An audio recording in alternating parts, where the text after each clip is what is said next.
in a situation like this. I remember at Virginia Tech when I went out there, parents, loved ones of slain young people wanted to remember their sons and their daughters, and as a result they spoke and made a statement. So we'll see if Robbie Parker, I assume he's going to come out to the microphones now and make a statement. Looks like the family is there and they're getting ready to come to the microphone, so we'll listen in. Okay.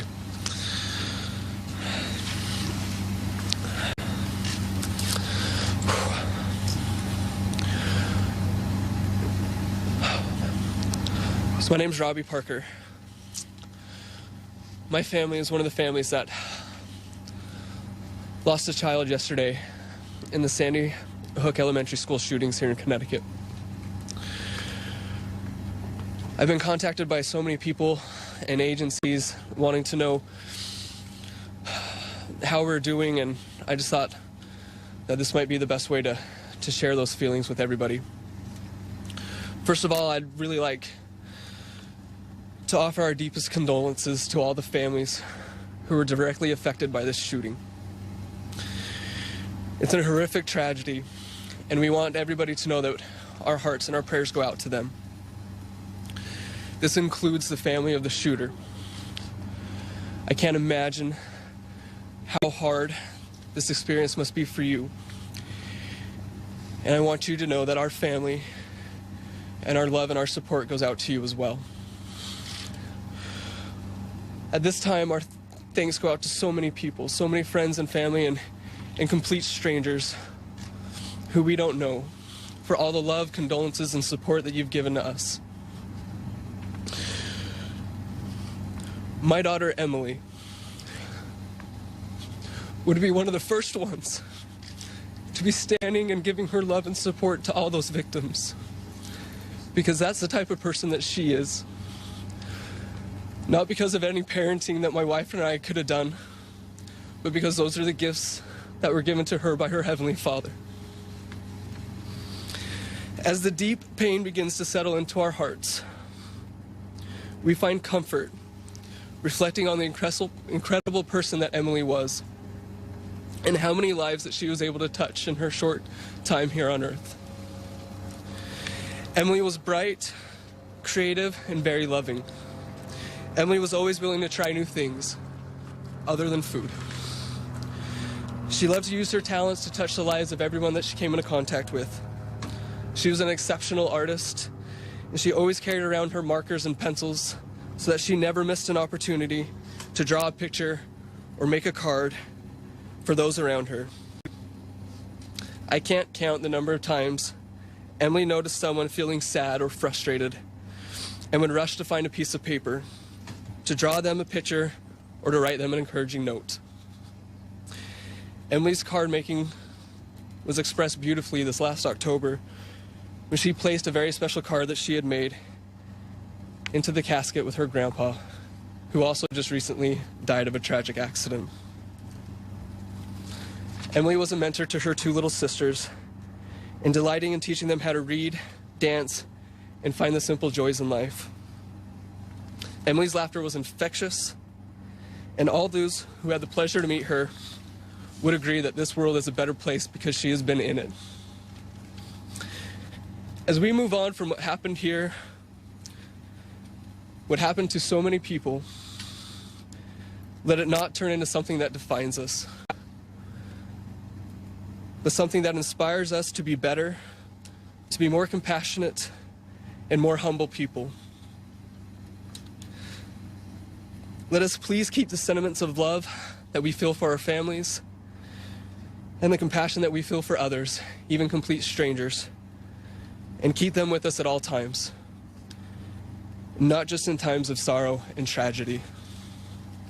And may we do this so that we can better all of our communities, in all of our cities, in all our states, so that we can make everyone, everywhere in this country, feel safe. Thank you. I'd be happy to answer any questions as long as I see them to be within reason.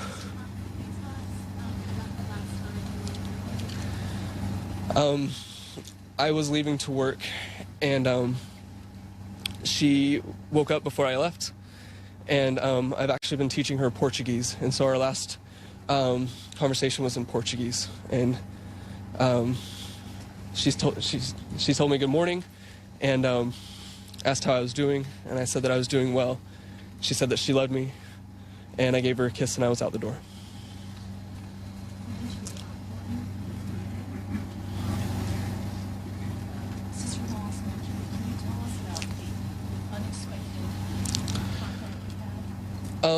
The best way that I've been seeing that is I have two really good friends at home who've set up a Facebook page to help raise money for Emily, and when I've gotten on that and just seen the number of people who have commented and expressed their condolences, it's been quite overwhelming.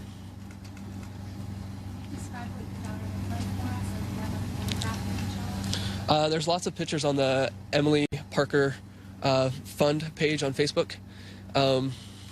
She was beautiful. She was blonde, always smiling, bright blue eyes.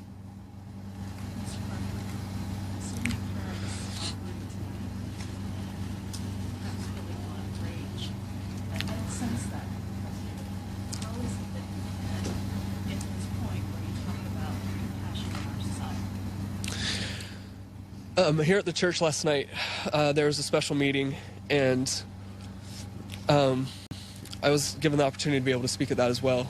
And in that, I just mentioned that, you know, the person that chose to act in this way was acting with a God-given right that he was given by God with his own free agency, and that free agency is given to all of us to act and choose to do whatever we want, and God can't take that away from us. And I know that that's something that he was given, and that's what he chose to do with it. And I know that God can't take that away.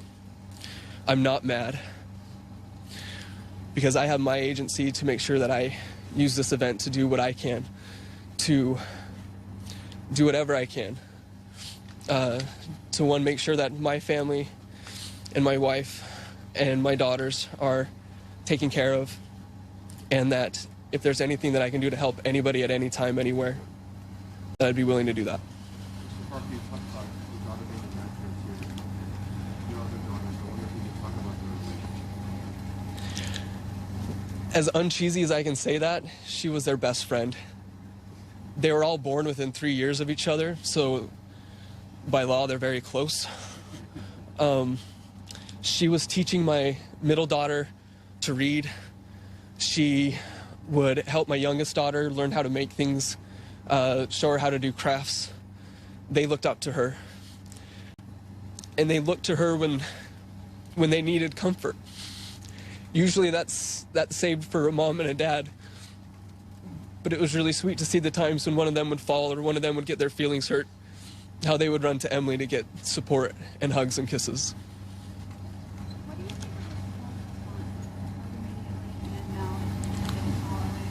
You know, it's hard for me to talk about because I was at work at the hospital, and the hospital was in lockdown, so I couldn't get to the school right away. I love the people at the school. I love Emily's teacher, and the classmates that we were able to get to know. I love all of them, and my prayers go out to all those people. The only thing I can say to the other parents is the comfort that we can find, that at least we know that there's other people that are in the same boat that we are, that there's other people that know how you're feeling, and even though we all are going to go through it differently and our emotions might be different and we're going to process this whole thing quite differently, that we're all in this together and that we're forever linked by this event. Have you been talking to your other children about what happened? What are you telling them? Yeah, we were able to, you know, with the events that happened with my father-in-law recently, this is unfortunately a topic that's been discussed in our family over the last couple months. So with my daughters, we've been able to express to them what happened. Their understanding is a little limited, of course, but they seem to get the fact that that they have somebody that they're going to miss very much. The what? I'm sorry. You know, for respect of her family, I'm not going to say her name or anything. I met her at parent-teacher conference a couple weeks ago and was so impressed with the fact that she really seemed to know Emily as a person, Emily's likes and dislikes, and the things that she was good at and the things that frustrated her. And the way that she talked about Emily like that, I know without a doubt that she knew all other 16 kids in that classroom the exact same. Mr. Parker, your sister-in-law talked about really spontaneous shows of support that she got for this baby's life. And can you talk about some of the support that you've seen, comfortable you've seen? You know, when the word of this gets out in the afternoon, and our families from out west, getting them here in a timely manner was kind of difficult. The fact that you know, airline agencies were bending over backwards and breaking rules, which they never do, was quite amazing. People just seeing my family in the airport and realizing that something was wrong but not knowing exactly what was wrong, and giving them hugs and their support. You know, everything from people getting out of line in the security line to let them pass, and moving seats on the airplane so that they could sit together. Those kind of things were very greatly appreciated, and to anybody that provided those for my family, I just thank you so much. When people remember Emily tonight, what do you want them to remember? She was the type of person that could just light up a room. She always had something kind to say about anybody. And her love and the strength that she gave us and the example that she showed to us is remarkable. She is an incredible person, and I'm so blessed to be her dad.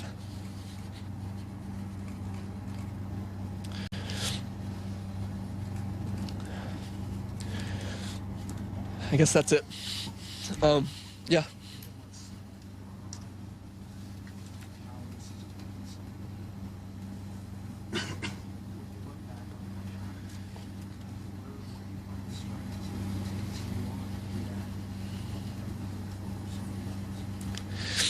I don't know. I don't know how to get through something like this. My wife and I don't understand how to process all of this and how to get our lives going. You know, we find strength in our religion and in our faith and in our family, and I think that everybody that's going through something like this has hopefully support with their family and with what other means that they can find. I just hope that everybody can get the help that they need.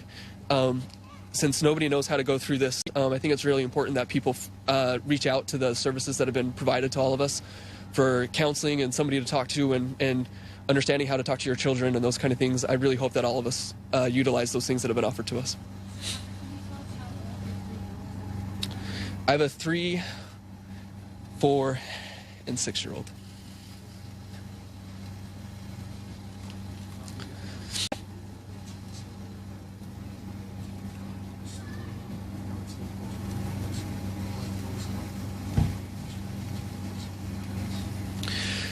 It went from something that, you know, I can't imagine this is happening. This has to be some sort of a mistake.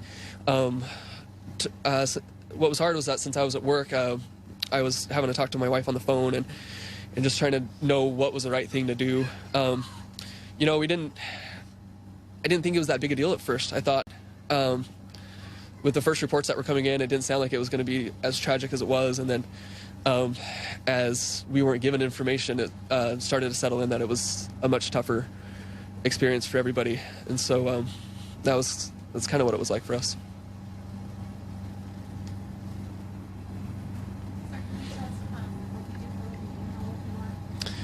I'm proud to say that I'm a physician assistant, and I work in the Danbury Newborn Intensive Care Unit.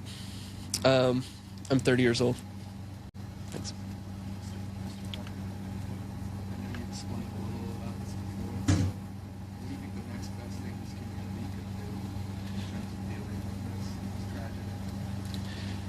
The best thing that I can think of to do to move on is to help other people. When you help other people, you feel better about yourself. And the more people help other people, then the more people are blessed. And when your life feels blessed, you feel like you can take on the world. Mr. Parker, did you say you worked at the Danbury Hospital? Yes. Were you working until the morning? Yes. You were there when you called I was at work when my wife called me, and then I was able to find a television and start trying to get any information I can. Were you there when any of the children came? I wasn't. I don't work down in the emergency room, so I wasn't involved with any of that.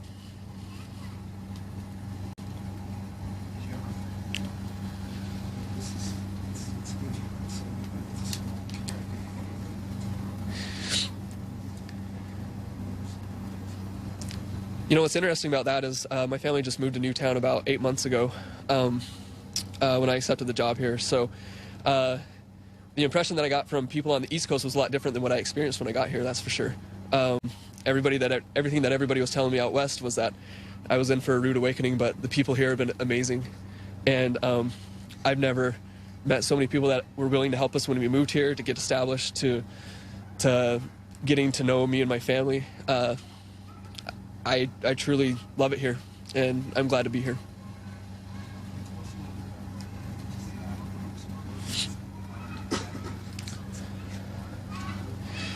I keep hearing that. I haven't really had the television on much or anything like that, so I don't quite understand or grasp the grandness of the everybody's support from around the world, other than just the feeling that we get with everybody's prayers. One of the reasons why this resonated in the U.S. and around the world is because it's every parent's nightmare. Share it, support if you wanted to express to the other parents. What about those parents jumped in? You know, you can never stop being the best parent that you can be. You can always be better. You can always be more patient. You can always be more loving and understanding and willing to accept your children for who they are. I really hope that as I continue to be a dad to my two children, that I can just, if anybody looks back on my life, the number one thing that they can say about me was that I was a great dad, and that my children loved me because of the father that I was.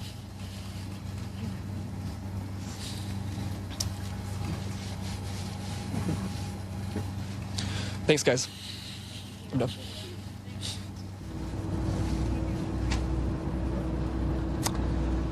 Robbie Parker, whose daughter, 6-year-old Emily Parker, you see her there, was shot and killed yesterday. Sanjay Gupta watched with me, our chief medical correspondent. Sanjay, you know, what can you say there? This is one father, one parent. 19 other children were murdered yesterday here in Newtown, Connecticut as well. And his powerful words certainly resonate. He said she liked to carry around crayons and paper, and she would make a card for people when they were frustrated and not feeling well. He said he talked about his 3 daughters.